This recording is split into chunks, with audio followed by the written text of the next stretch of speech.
Tuwing kailan ba talaga napapalit ng gulong? Ay, hindi. Okay pa yan, no? Hindi pa naman put yan. Maganda pa, oh.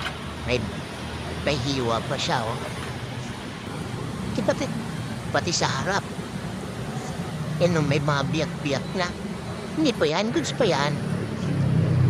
25K tayo napalit ng gulong. Isang taon na yung motor natin. Gamit natin sa pag-aangkas.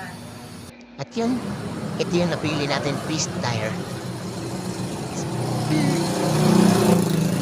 Yun, pinaplas na ni Kuya.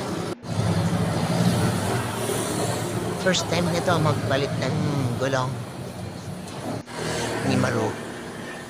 Ayan, bagong sapatos na naman. Bakbak na naman ulit tayo sa biyahe. Yun.